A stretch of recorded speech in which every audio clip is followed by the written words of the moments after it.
The pregnant widow stepped into the dusty auction yard, hearts whispering she was mad. But when a man kicked his wounded brother aside, she bought him, and his daughters, before the world could blink. Sold to the lady in black. The gavel cracked through the hot Texas air like a gunshot. All eyes turned to the far side of the auction pit where she stood, belly round with child, eyes flint and fire. Her black mourning dress clung to her like a warning. Folks whispered, "She's got no husband. She's pregnant and buys a man.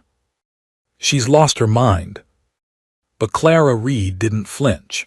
Her boots crunched through the hay-strewn dust as she stepped forward to where the wounded rancher had just been tossed like meat onto the back of a wagon. The man hadn't moved. Blood soaked through his torn shirt at the shoulder and ribs. His wrists were bound, lips cracked with heat and thirst. Near him, two little girls, no older than 7 and maybe 5, stood trembling and barefoot, eyes wide and too hollow for their age. Clara turned to the man who'd just been outbid. A thick-set brute with yellow teeth and a wide brim hat sneered. "You just bought yourself trouble, widow," he spat, lifting a boot toward the rancher again. Clara moved like thunder. Before the man's foot could land, her hand snapped out, the handle of her parasol striking his shin hard enough to make him howl. "Touch him again and I'll buy you next, and work you till you beg to be buried." The crowd gasped, no one laughed. She turned to the auctioneer, a man with a dusty ledger and eyes too tired to question justice. "Unbind him, and give me their names." The auctioneer cleared his throat. "He's Micah Callan, a rancher," they said, "cattleman until a land war put him under. Those are his daughters, Lottie and June." Clara knelt beside them. "Lottie, June." The older one, Lottie, nodded slowly. "That's us, ma'am." "I'm Clara," she said, her voice cracking gently, "and you're coming home with me." They hadn't spoken a word the entire wagon ride home.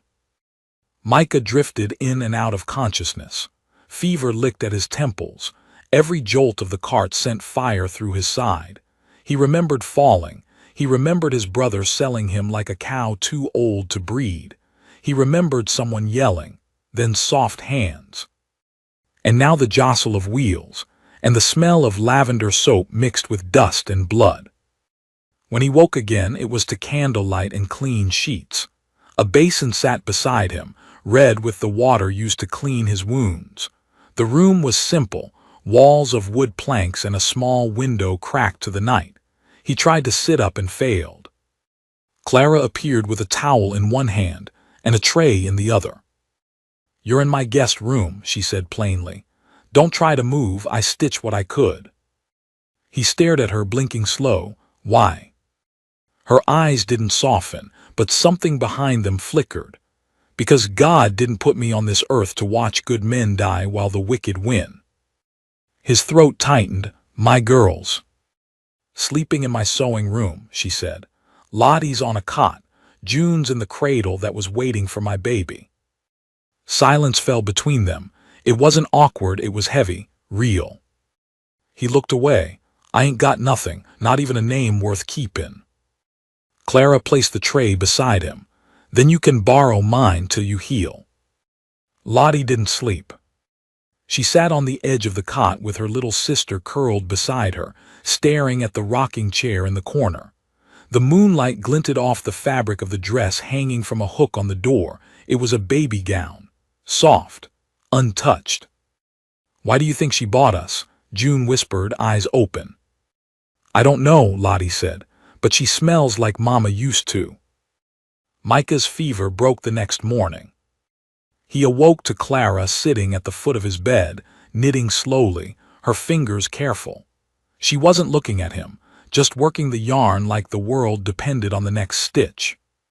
"You keep busy," he croaked. She smiled faintly. "Idle hands don't help grief." Micah studied her. Her eyes were swollen at the edges, not fresh tears, old ones, buried ones. "You lost him, your husband." Clara nodded once. 2 months ago, Comanche arrow. He died before we knew about the baby."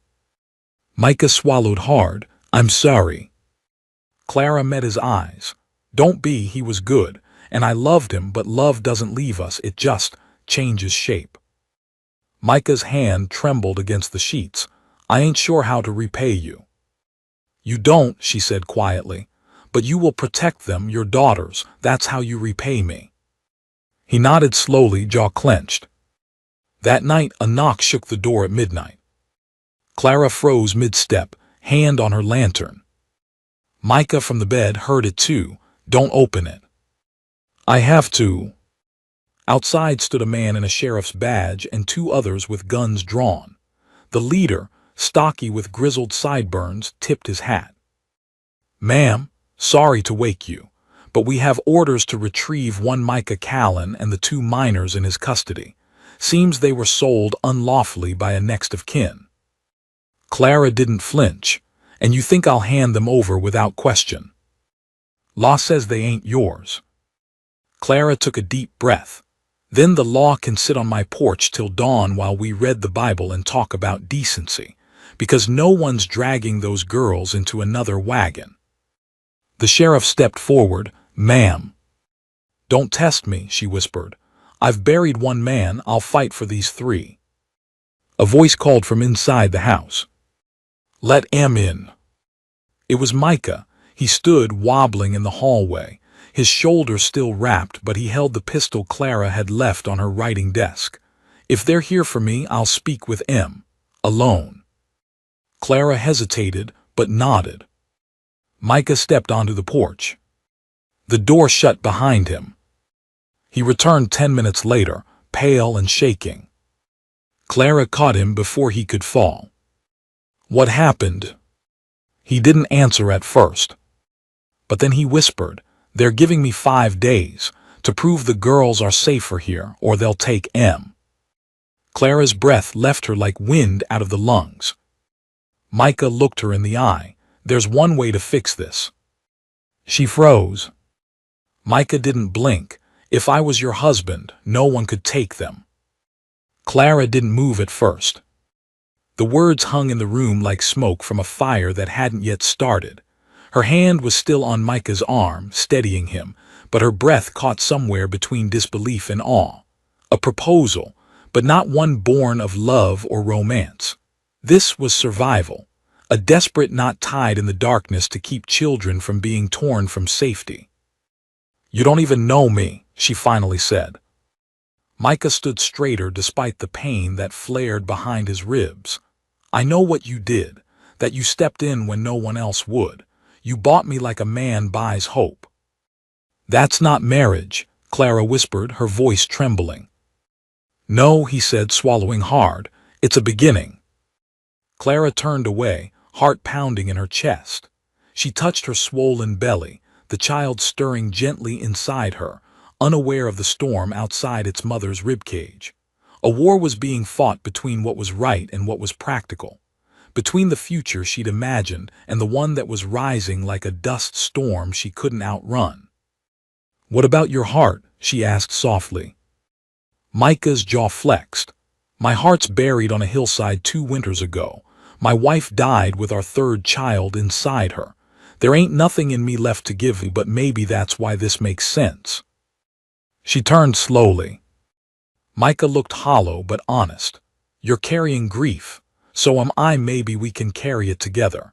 Even if there's no love now, maybe something like it grows where kindness starts. Clara's eyes glistened, not with tears but recognition. The same hollow had lived inside her since Matthew died.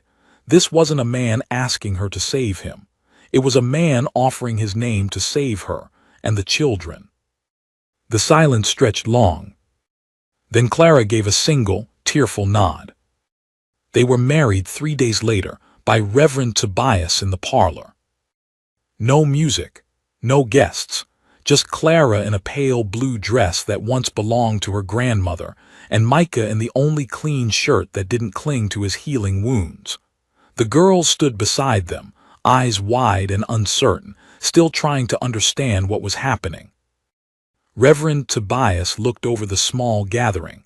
Marriage is not always born in the furnace of romance, but often in the crucible of hardship. Do you vow to protect each other?" "I do," Micah said first, voice low but firm. "I do," Clara whispered, her hand tightening in his. "And these children?" the Reverend asked, eyes shining with understanding. "Will you protect them like your own flesh, no matter what sorrow or danger comes?" "I will," they said in unison. The Reverend smiled. "Then by the authority granted to me, I pronounce you husband and wife. May God be your guide." They sat in silence later that night, the girls tucked away, the house still. Clara poured tea. Micah didn't touch his. They weren't strangers anymore, but they weren't lovers either. They were something in between, bound by necessity, tied by a vow neither had expected. "You don't have to pretend," Clara said suddenly. "If it's too much, the girls, the baby coming, you can sleep in the barn." Micah looked up. "Do I strike you as the kind of man who hides from his promises?" "No," she admitted. "You strike me as the kind of man who breaks under too much weight." Micah leaned forward. "I'm not proud of how I got here. My brother betrayed me, stole my land, threw my girls into the hands of men who'd sooner see them chained than safe. I've failed them." "You didn't fail them," she said fiercely. "You lived, you held on. That's not failure, that's defiance." He stared at her for a long moment. "You always speak like that." "Only when I believe someone's worth saving." Morning came with a letter, nailed to the front post. Micah stepped outside, saw the folded paper pinned beneath a rusted horseshoe nail. His name was written in messy scrawl. He read it once, twice, then handed it silently to Clara. "You may have tricked the law with your wedding, but I'll be back. I'll take the girls back one way or another. They're mine, always were. E. Callan." Clara looked up slowly. "Your brother?" Micah's eyes darkened. "Elia's." "And he thinks children are property?" she asked coldly. Micah nodded. "He does, always did. He used them for sympathy after his wife left. When I refused to let him hurt them, he turned on me." Clara folded the letter neatly, then dropped it into the hearth fire. "We're not afraid of him." Micah didn't answer. He only sat down, hand absently drifting to the pistol resting on the table beside the lamp. That afternoon, Lottie approached Clara while she folded baby clothes in the sunlight of the front room. I mean Mama Clara." Clara turned slowly, her breath catching. It was the first time either girl had called her anything other than ma'am. "Yes, sweetheart." Lottie twisted her fingers. "Do you think, if I learned to cook real good, you'd let me help when the baby comes?" Clara knelt, tears suddenly prickling behind her eyes. "You do want to help me?" Lottie nodded. "You helped us." Clara opened her arms and Lottie folded into them like a bird into its nest. That small frame trembled and Clara held her long and tight. "You never have to prove your worth to me," she whispered. "You're already enough." But Elias came back. It was the 6th night after the wedding, wind howling through the cracks in the barn, and the moon bleeding light across the yard. Micah had gone to check on the horses. Clara stood at the stove stirring broth when a crash came from the back door. By the time she turned, Elias was already inside. A gun in one hand, the smell of whiskey clinging to him like rot. "You think you can take what's mine?" he snarled. Clara's hands flew to her belly. "They're not yours, they never were. They were born on my land, fed by my table. You think a wedding makes you their mother." Micah appeared in the doorway behind him.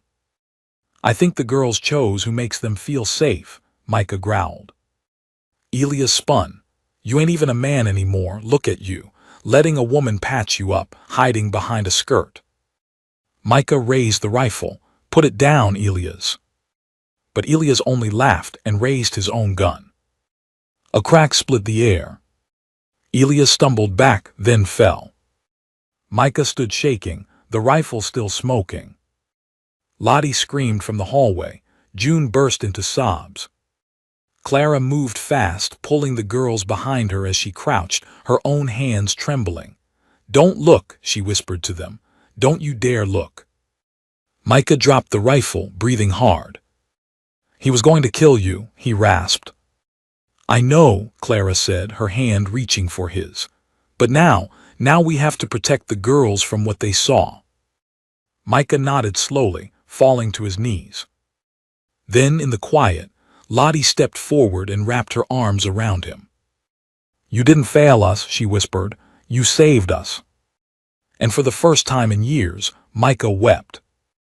Not because he was weak, but because something long frozen inside him had cracked open and light, however faint, was beginning to shine through.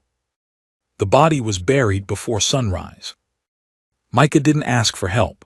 He dug the hole himself, one arm bandaged and stiff, sweat burning in his eyes. He didn't say a word when Clara came out in her shawl with a cup of water. He just kept digging, like if he stopped for even a second, the truth of what had happened would swallow him whole. She didn't press him. She just placed the water nearby and watched the first slivers of pink light creep over the hills. Lottie and June were asleep upstairs, curled in the same bed like kittens clinging to warmth. Neither one had spoken since the shot. Clara finally stepped forward when the shovel hit stone. "You did what you had to," she said gently. Micah looked up, his eyes haunted. "He was still my blood." "No," Clara said firmly. "He stopped being your brother the day he laid hands on a child." He stared at her as if searching for some piece of mercy to lean on. She didn't flinch. "We bury the past, then we raise the living." The girls were quiet the next morning. Lottie helped slice bread for breakfast, her small fingers careful, her mouth set in a firm line. June clung to her doll and stared out the window like she expected the wind to whisper threats. Clara watched them both and set her mug down. "Today we clean the porch."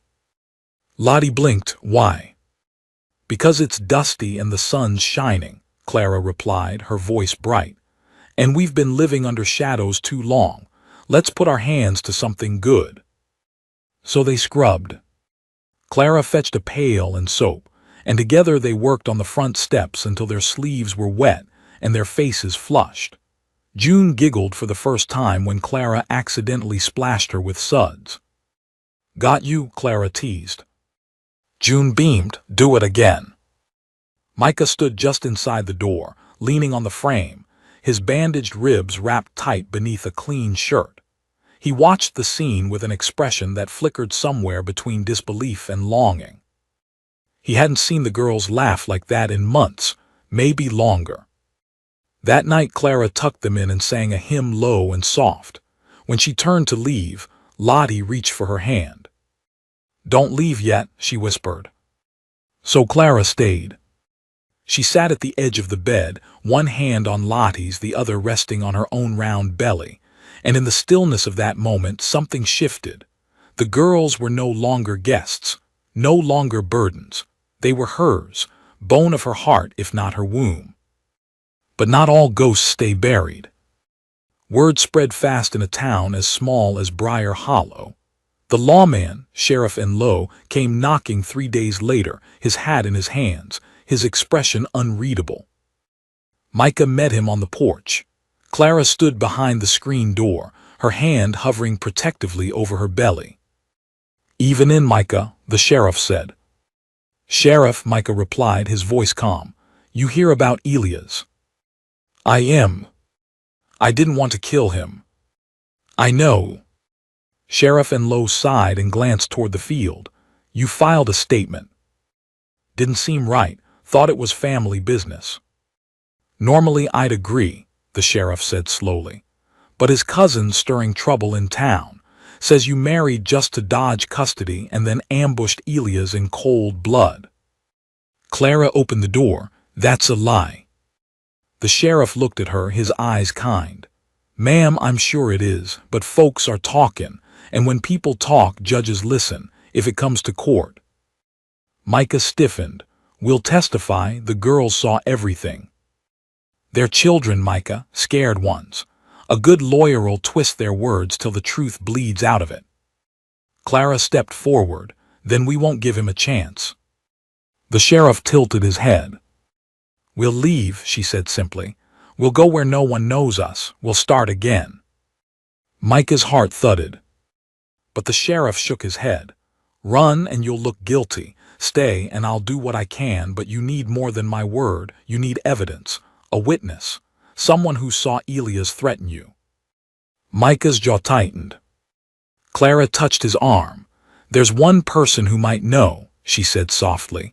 "The one who warned me in the general store the day I bought you." Her name was Ruthie Bell. A widow, sharp-tongued and silver-haired, who ran the apothecary and knew everything about everyone from behind her lace-curtained windows. Clara found her behind the counter, labeling jars of chamomile and licorice root. "I heard," Ruthie said without looking up. "You always do," Clara said with a wry smile. Ruthie set her pen down. "You here for something stronger than tea, I take it."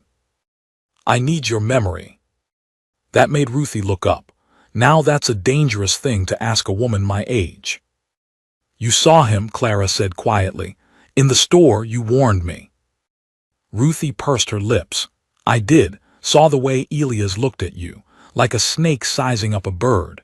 Heard what he said about getting the girls back too. Made my skin crawl." "Would you say that under oath?" Ruthie studied her for a long moment. "You asking me to stick my neck out?" "I'm asking you to help me keep two girls safe." Ruthie's gaze softened. "You got some fight in you, don't you?" "I'm not fighting," Clara said. "I'm protecting." "That's worse," Ruthie muttered. "All right, I'll do it." The hearing was set for the following week. Micah cleaned up as best he could, scars still fresh and stiff. Clara wore her best dress, the blue one with the white buttons. The girls stayed home with a neighbor, too frightened to speak in front of strangers. The judge was hard-eyed and stern but not unkind. He listened to Sheriff Enlow's testimony, to Ruthie's recollection, to Clara's calm, measured words. Then Micah took the stand. "I didn't kill him because of the girls," he said. "I killed him because he raised a gun at my wife, my children. He wasn't coming to take them, he was coming to destroy them." "And do you believe your marriage is legitimate?" the judge asked. Micah looked over at Clara. "It was born in hardship, but it's more real than anything I've known since my first wife passed." The judge nodded once. "And the girls?" "They're mine by love," Micah said. "If the law won't give me more, I'll settle for that." The courtroom was silent as the judge shuffled his papers. Then finally, "I find no cause to prosecute. The marriage is legal. Custody remains with the couple. Case dismissed." Micah let out a breath he hadn't known he was holding. Clara's eyes brimmed with tears, and when the gavel struck, it echoed like thunder, but it felt like mercy. They rode home in silence, hands clasped, the wind cool against their faces. That night, as the girls danced in the parlor to the sound of Clara's humming, Micah stood by the fire, watching. Clara approached. "We're safe now." Micah looked at her, something shifting behind his eyes. "No, we're something better." She tilted her head. "What's that?" He reached out, resting his hand over hers, over the round curve of her belly. "We're a family." And in the flickering lamplight, for the first time in years, hope didn't feel like a stranger. It felt like home. But the peace wouldn't last. 2 nights later, Micah went out to check the fence line. He never came back. Clara knew something was wrong the moment the clock struck midnight. Micah had taken his rifle and said he'd only be out an hour, just to check on the fence near the northern pasture where the cattle had been spooked the night before. He'd kissed her temple, smiled faintly at Lottie, who handed him a biscuit in a napkin, and promised he'd be back before the fire burned down low. But midnight came, then 1, then 2. And still no Micah. The house creaked with the weight of silence. Clara sat by the window, one hand resting on her swollen belly, the other holding a cold cup of tea. She didn't wake the girls. Something in her soul told her this night didn't need their fear layered atop hers. She just waited, prayed, whispered his name. At 3:30, the sound of hooves broke the stillness. Clara stood too fast, her back tightening with the weight of the child inside her. She rushed to the door, flung it open, and saw the sheriff's horse. Sheriff Enlow dismounted slowly, his hat in his hands again, his face pale beneath the brim. His boots crunched against the frosted grass as he stepped onto the porch. He didn't speak right away. That silence was worse than a scream. Clara gripped the doorframe. "Tell me." "He's alive," the sheriff said quickly. "Barely." Clara staggered, her knees nearly giving way. "What happened?" "He was ambushed. Found him near the North Creek, half covered in snow. Someone hit him over the head and left him for dead." "Who?" Enlow's jaw was tight. "Best I can figure, someone didn't like how the trial ended." Clara's heart pounded. "The cousin." "Maybe, or someone Elias paid off before he died. We'll dig." "Where is Micah now?" "I took him to Doc Whitley's. He's breathing, but it's shallow. Head wounds bad, could be days before he wakes if he wakes." Clara's hand went to her mouth. The sheriff looked at her belly, then toward the upstairs window where Lottie and June still slept. "He's strong, Clara, if anyone can pull through." She didn't hear the rest. She was already gathering her shawl, her boots, the thick coat she'd patched for Micah weeks ago.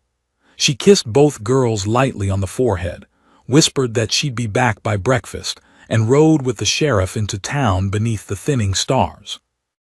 Micah looked like a man caught between this world and the next. The bandage around his head was stained dark red. His lips were cracked. His skin had lost all its warmth, but his chest still rose, slow and shallow, as the old doctor wiped a cloth across his brow and muttered under his breath. Clara didn't cry, she couldn't.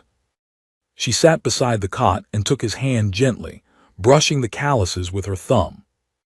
"Come back to me," she whispered. "You said we were a family. Don't let that be the last thing you ever said to me." She stayed like that until dawn, humming the same hymn she sang to the girls. Back at the ranch, Lottie awoke to an empty house. At first she thought it was a dream. The fire was low. June's head was on her shoulder, but the smell of coffee was absent and Clara's footsteps, always so rhythmic like a lullaby, were missing. Then she saw the note on the table. "Gone to town. Micah's hurt. I'll be back. Stay inside. Lock the doors. Be brave." Lottie's chest squeezed so tight she couldn't breathe. "June," she whispered, shaking her sister. "Get up." June blinked, her eyes foggy with sleep. "What's wrong?" "We gotta hide." Clara returned just after noon. She was exhausted. Her eyes ached from lack of sleep, and her throat was raw from holding in sobs. But the sight of the house, still standing, chimney puffing smoke, was enough to keep her moving. Until she opened the front door. The house was empty. No laughter, no footsteps, no little dolls scattered across the rug, just a trail of small muddy footprints leading from the back door into the woods beyond. She screamed their names. Nothing. Panic surged so hard she dropped to her knees. Lottie had led June into the old root cellar. It was their hiding place. Micah had shown them where it was weeks ago, told them that if danger ever came when he wasn't home, that's where they should go. It smelled like potatoes and dirt, and the wood was cracked, but it felt safe. "Do you think she'll come back?" June asked, shivering. "She said she would," Lottie whispered, holding her close. "We just gotta wait." They didn't know how long they sat there. The sun shifted. Their legs grew numb. Lottie whispered stories to keep June from crying. Tales of brave ranchers and mighty women who protected babies with nothing but grit and a prayer. Then came the knock. Soft at first. Then harder. Then the voice. "You girls in there." It was Clara. It was Micah. It was a man. And he sounded like he was smiling. Clara ran until her lungs burned. She searched the woods behind the house. She checked the barn, the corral, the coop. She screamed their names again and again, tripping over roots and falling to her knees in the frost. Then she saw it. The faint outline of a boot print near the well. Too big to be Lottie's, definitely not June's. Her heart stopped. She turned and bolted toward town. The man outside the root cellar knocked again. "I ain't here to hurt you, just wanna talk." Lottie covered June's mouth. The door creaked. Then the man laughed. "Well, if you ain't gonna come out, maybe I'll just light this here match and see how quick you change your mind." June gasped. Lottie's eyes went wide. Then a thud.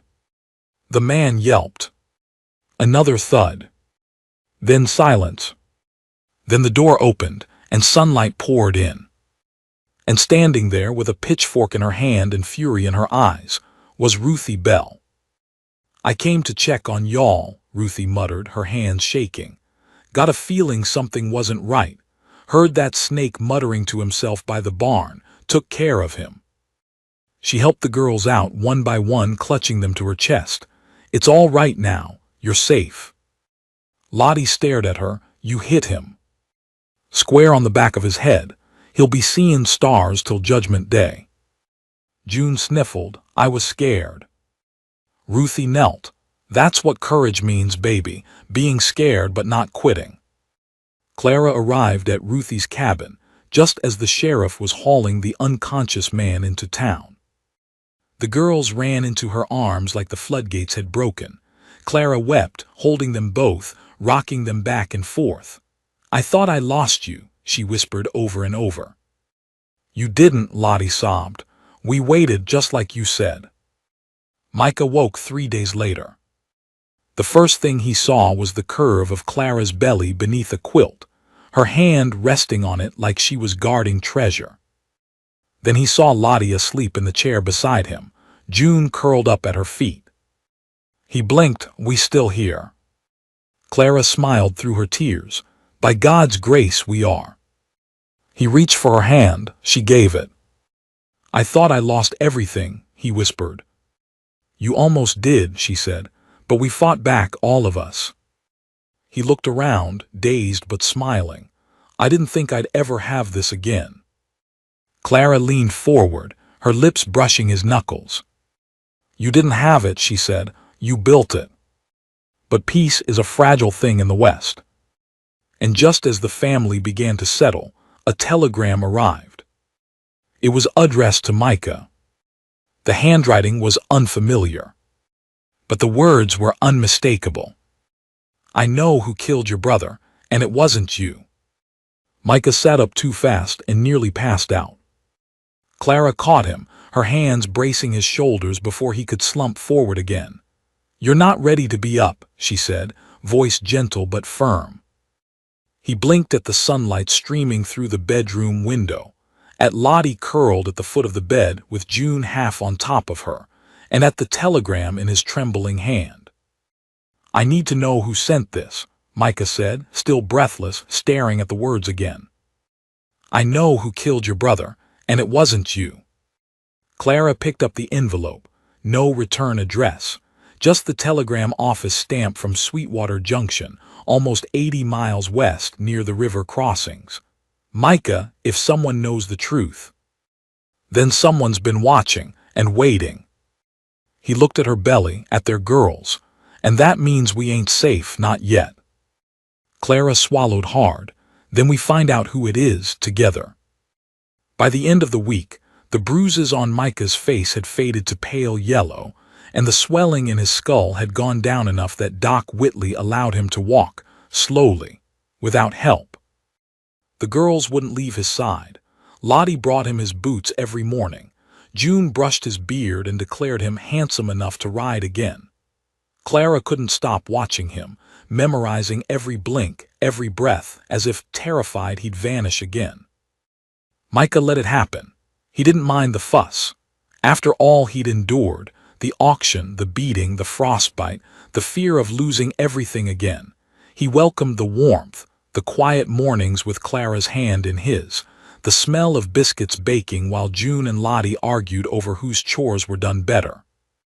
But at night, he read the telegram again, over and over.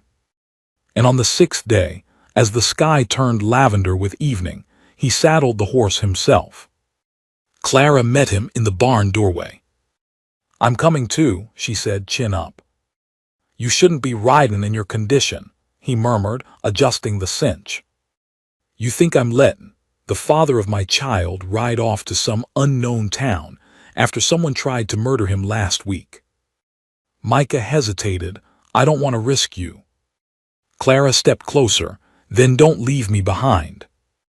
He looked down at her, at the tiny scar above her left eyebrow, at the freckles across her cheeks that no sun could erase. He thought of the day he saw her in that auction crowd, one hand on her belly, the other on a coin purse, buying a broken man and his 2 girls.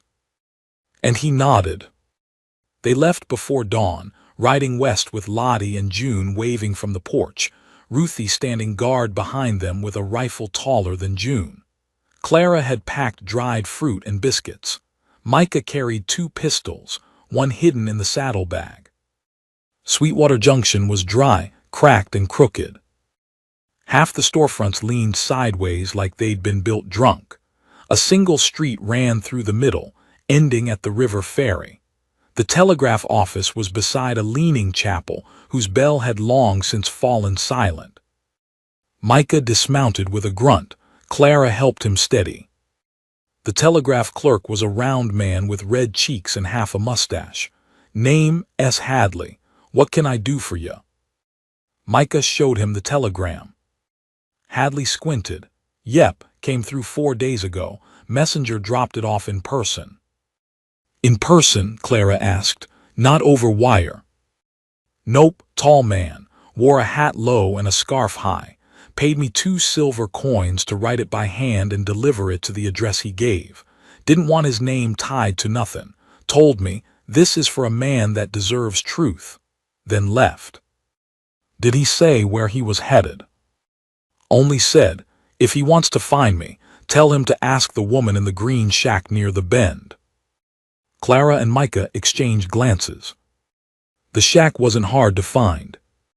It sat just off the river, tucked behind tall reeds and a willow tree so old it looked like it had survived 5 floods. It leaned worse than any building in town, and smoke drifted from its crooked chimney like a thread of black ribbon. A woman sat on the porch, peeling potatoes into a cracked bowl. Her hands were gnarled from age or arthritis. A green shawl wrapped her shoulders. Her eyes, blue and sharp, met theirs before they'd even spoken. "I was wondering how long it'd take you." Micah stepped forward. "You sent that telegram?" The woman snorted. "Me? Heaven no, but I told him what to write. Poor fool was too nervous to get it straight. Kept asking if you'd remember him." "Remember him?" She nodded toward the porch. "He's inside, hiding like a coward." Micah and Clara exchanged another glance, and then stepped through the door. The man who stood inside the shack had once been tall, broad, and sure. Now, his shoulders hunched as if he were used to ducking fists or dodging questions. His hair had thinned and gone silver at the temples, and the beard that covered half his face looked like it had grown not from pride, but from hiding. When he turned and met Micah's eyes, his voice cracked. "I didn't think you'd come." Micah stepped forward. His legs still ached, the limp still there, but his eyes burned hotter than any fire. "You, Jeremiah Kessler." Clara stepped closer, instinctively touching Micah's back. Jeremiah gave a nod so small it could have been missed. "I thought you died. That day at the cabin, they said no one made it out alive." "You were there." Micah's voice came low, nearly a growl.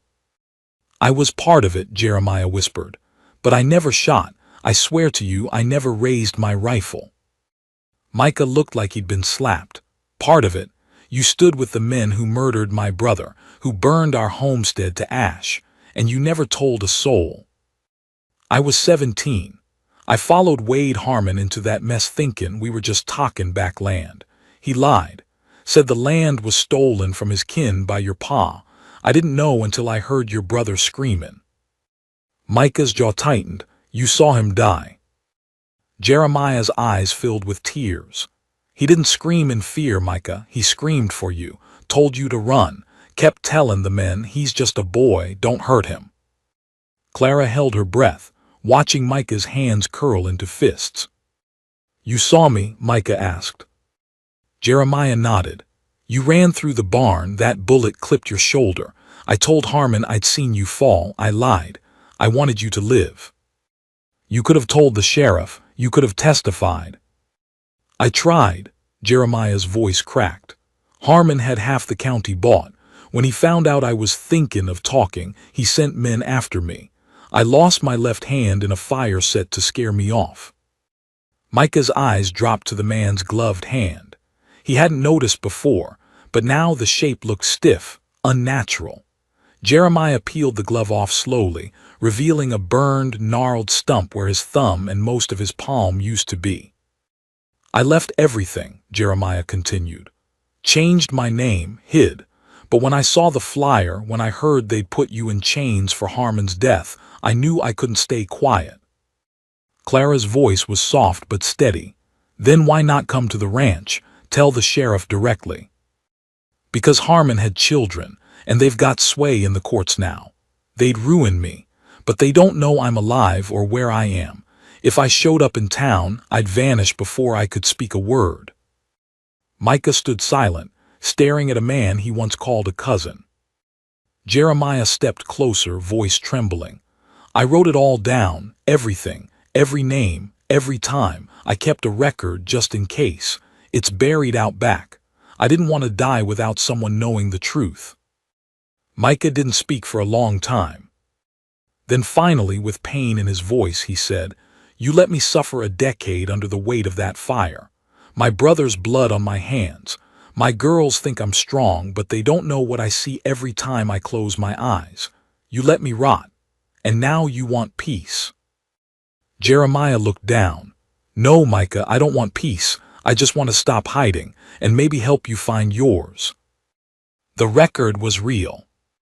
Dozens of pages, wrapped in oilskin and buried in a rusted tin behind the shack, just like he said.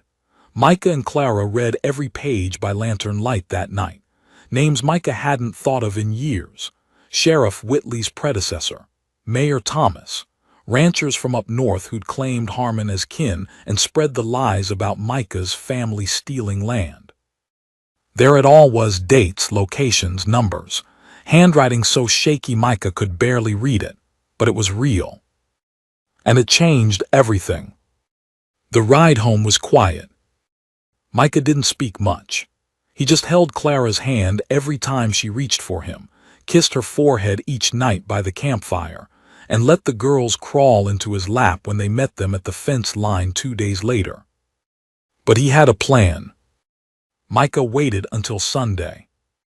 He dressed in clean clothes, shaved, and took his daughters to church. Clara walked beside him, glowing under her hat, one hand on her belly. The whole town stared as they entered. Even Sheriff Barrow stopped mid-step when he saw them coming. They sat near the front. When the sermon ended, Micah stood. "Folks," he said, voice strong, "I got something to say." The room froze. "I know most of y'all think I'm a killer. You think I burned my own brother and left him to die. I never corrected you, never argued. I figured the truth wouldn't matter to people who already made up their minds." He reached into his coat and pulled out the oilskin bundle. "But the truth has been found." He laid the records on the altar. "This here's a full confession from a man who stood with Wade Harmon the day my brother was murdered. He names every man involved, and he names the ones who covered it up." Murmurs broke out across the room. Micah's voice rose, steady and filled with decades of pain. "I didn't come here for vengeance. I came here for my girls, for the woman who saved me, for the child we got common. I want them to grow up in a town that knows truth matters, that the Lord still brings light out of dark." Sheriff Barrow stepped forward, eyes on the bundle. "May I?" Micah nodded. Barrow flipped through the pages, his face darkening with every name he read. "Where's the man who wrote this?" he asked. "He's under protection," Clara answered. "And if anything happens to him, copies of those records go to the state marshal." Barrow gave a slow nod. "Then we've got work to do." By Thursday, 4 men had been arrested. 2 resigned from office. The mayor didn't show up for work at all. And for the first time in over a decade, Micah stood in town without being watched like a wolf among sheep. The girls ran ahead of him, chasing each other between barrels and crates, laughter ringing like bells. Clara walked beside him, her hand resting on her growing belly. When they passed the blacksmith, old Jasper tipped his hat. "Good to see you up, Micah." Micah smiled. "Good to be seen." That night, as wind rocked the windows and rain tapped the shingles, Micah sat on the porch with Clara, arms wrapped around her from behind. "I never thought I'd see the day," he whispered. "You never stopped fighting for it," Clara said. "I wanted to give up. When I lost Sarah when they took my name, I was just a ghost." Clara leaned into him. "Then I'm glad I married a ghost, because you gave me life when I had none left." Micah turned her gently to face him, brushing damp curls from her cheek. "You saved me," he whispered. "Not the records, not the truth, you." Clara touched his face. "Then let me be your home, forever."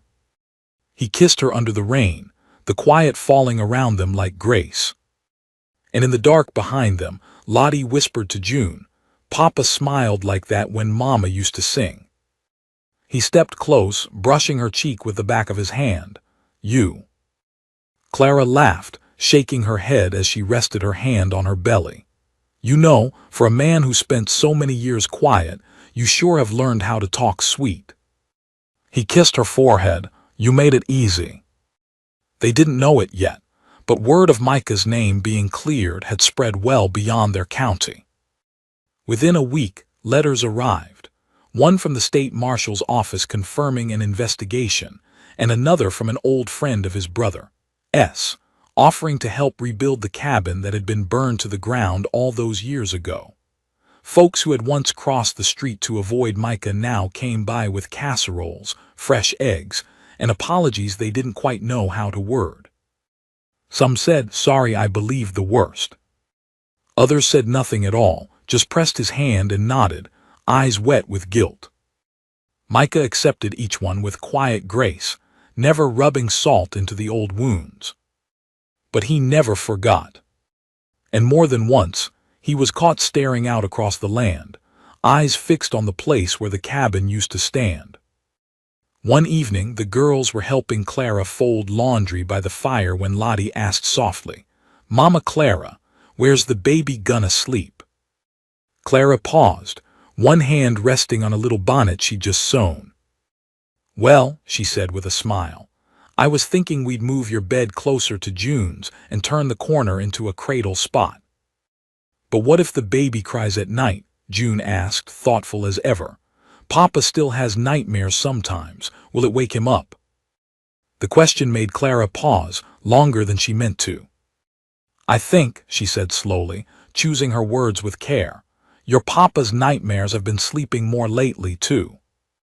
June nodded and went back to her mending, but Lottie whispered, "I'll sing to the baby. That way everybody sleeps." Micah heard the whole conversation from the hallway and had to step away before they saw his tears. By midweek, a rider came with news. The land Micah's father once owned, the very acreage Wade Harmon had claimed through forged deeds, was being re-examined by the court. There was strong evidence of theft now, and the new mayor, a woman with no ties to Harmon's legacy, had begun the process to return the land to Micah's name. Clara clutched his arm as the messenger rode off. "Micah," she whispered, "that's your family land." He nodded, staring at the distant hills. "And maybe it's time I built a new home there." They visited the site a few days later, traveling light, with just some bread, a blanket, and a pocket Bible.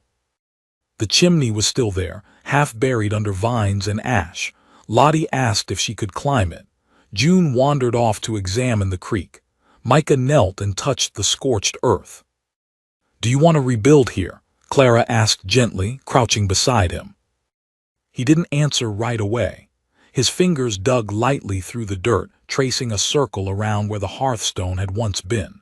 Then finally he said, "I think I want to start new, right next to this place." "Not on it." "No," he said. "This ground has memory, pain. I want the house where the girls sleep and our child grows to be just a little further on, where the sun hits in the morning, but I'll keep this chimney. I want them to know what came before." Clara squeezed his hand. "Then let's build it together." That same night, just as they returned home, Clara doubled over on the porch step. Micah caught her before she hit the ground.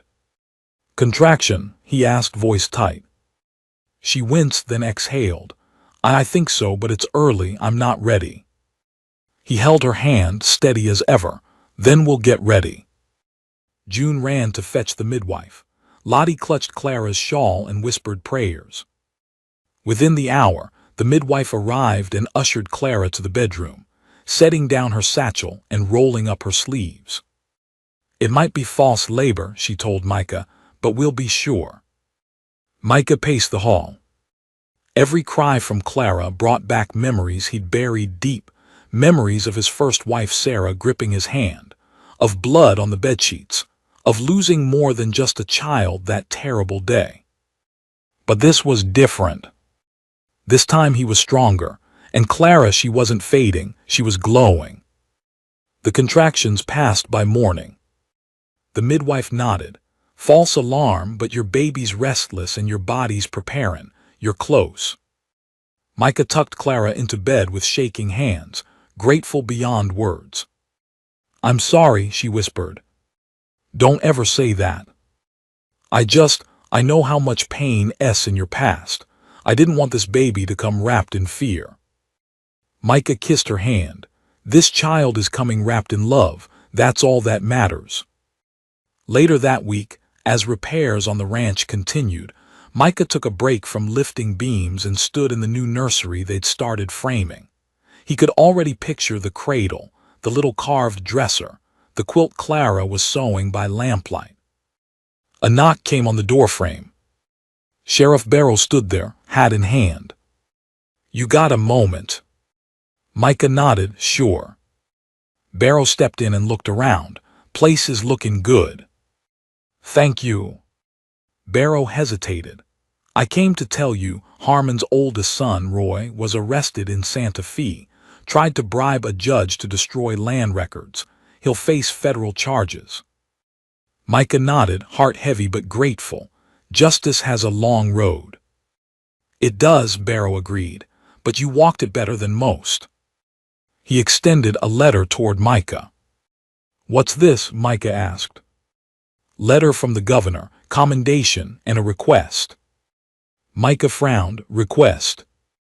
Barrow smiled. "They want to ask if you consider running for county commissioner. Seems like a man who stood through fire and still came out honest is hard to come by." Micah didn't speak. He just stared at the envelope, heart thudding. Clara found him an hour later, still standing in the nursery. "You all right?" He handed her the letter. She read it, eyes wide. "Micah, this is." He nodded. "I don't know if I'm the man for that." "You're exactly the man," she said, "and I'll stand beside you every step." That night, under a sky filled with stars and the sound of frogs croaking down by the creek, Micah sat on the porch with both girls asleep against his sides. Clara rocked in the chair beside him, one hand on her stomach, humming a quiet hymn. Micah watched the horizon, then looked down at his daughters, then at his wife. He spoke without turning his head. "You know what I think." "What's that?"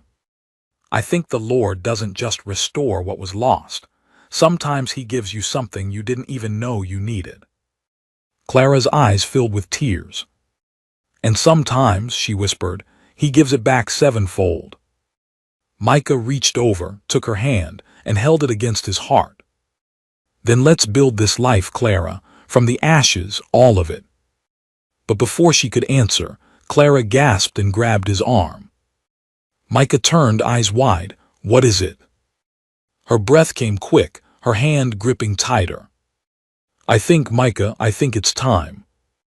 Clara's voice shook as she clung to Micah's arm. I think it's time. Micah didn't ask again. He saw it in her eyes, the tightness of her jaw, the sudden shift in her breathing, the way her hand found his and didn't let go. He'd seen it before. But this time there was no fear in him, only urgency, only faith. He scooped her into his arms without a word and carried her into the house, through the flickering lantern light, past the rocking chair where she'd hummed to the unborn child only moments ago. The floorboards creaked beneath his boots, and the hush of the world outside disappeared behind the closing door. June, Lottie. The girls woke immediately, Lottie rubbing her eyes and June already on her feet. It's the baby, June whispered, running for the water bucket.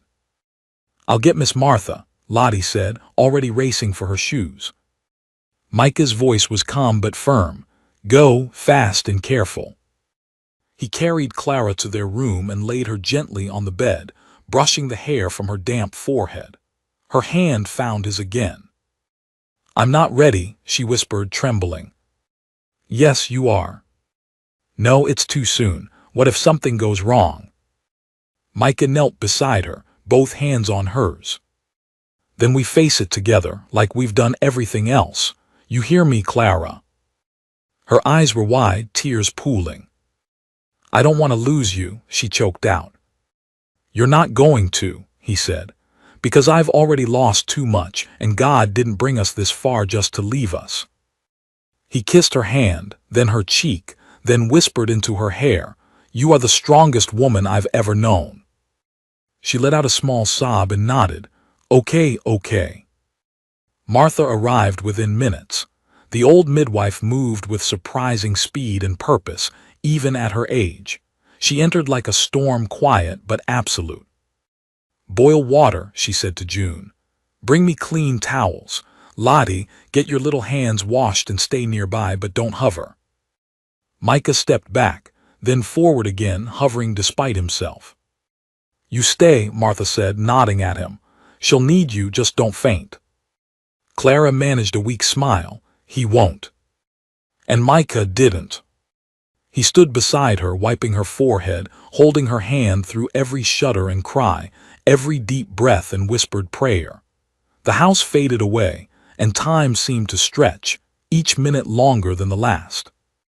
Outside the stars wheeled on, the night deepened. And then, a sound. So small, so thin at first it barely rose above a whisper. Then louder. A cry. Then another. And then silence. And for one horrible heartbeat, Micah thought. But then Martha turned, smiling, tears in her eyes. She lifted the small bundle, slick and squirming, and handed the child to Clara. It's a boy, she said. Clara sobbed, clutching the baby to her chest. Micah dropped to his knees. A son. After years of silence, after war, after wounds and shame and fire, he had a son. And a wife who lived.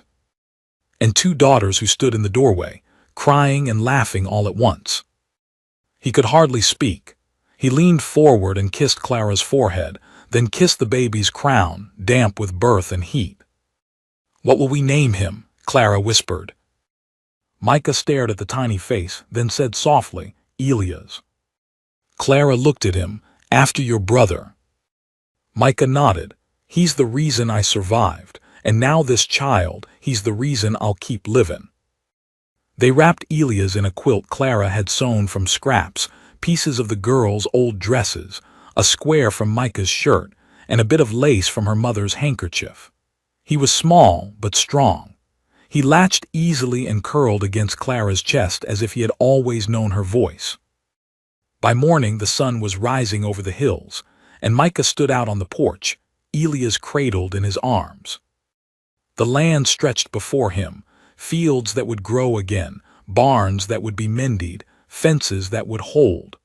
The ranch would breathe again, not just as a place to survive, but to thrive.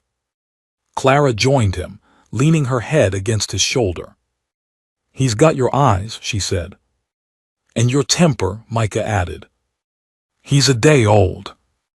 "I can tell already," he teased. The girls came out barefoot, yawning, and clung to their father's sides. "Can we help feed him?" Lottie asked. "You already are," Micah said. "Every smile you give him, every laugh you share, it feeds his little heart." Clara looked at him, her eyes full of wonder. "You really never thought you'd be here, did you?" He shook his head.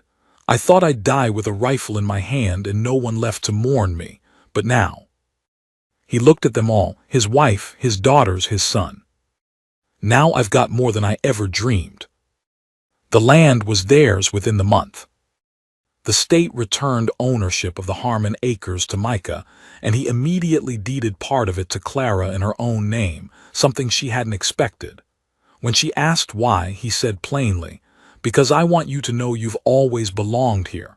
Not because of me, because of you." They rebuilt together. Walls were raised, a new home taking shape with wide windows and stone hearths.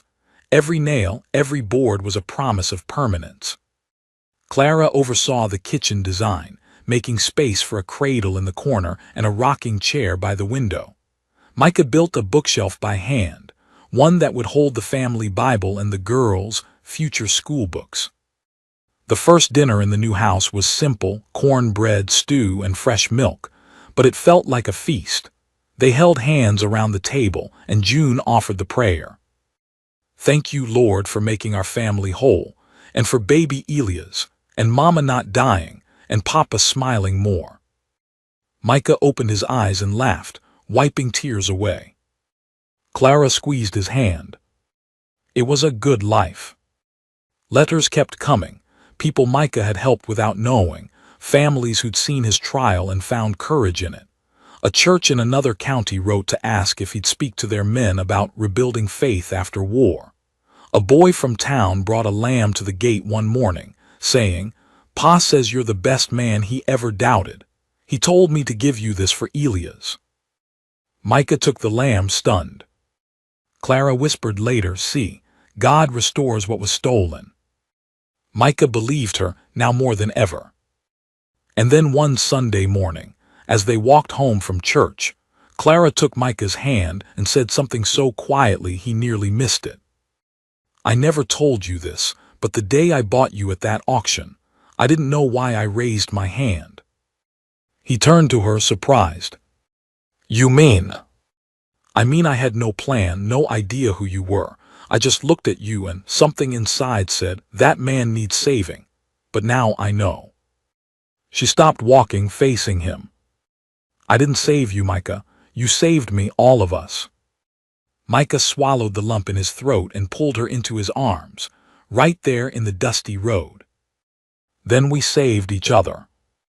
Years passed. Lottie became a bold rider, always chasing storms. June took to music, playing hymns by ear on a hand-me-down piano. Elias learned to walk before he was one, and his first word was Mama, but his second was Papa, and Micah never got over that. One night, years later, as the fire crackled and the wind stirred the curtains, Clara found Micah sitting alone in the nursery. Elias had just turned 5. Micah was holding the same quilt they'd wrapped him in at birth. "You all right?" she asked softly. He nodded, eyes far away, just thinking. "About what?" "About how the Lord never forgot me, even when I thought he had, even when the world turned its back. He was still leading me to you." Clara knelt beside him and laid her head on his shoulder. "And he was leading me to you." Outside, the stars shimmered like they did the night Elias was born. And somewhere in the quiet distance, the old cottonwood tree stood firm on the ridge, its branches reaching upward, its roots deep in the soil of a land where pain had once ruled, but where love, finally, had taken hold. The end.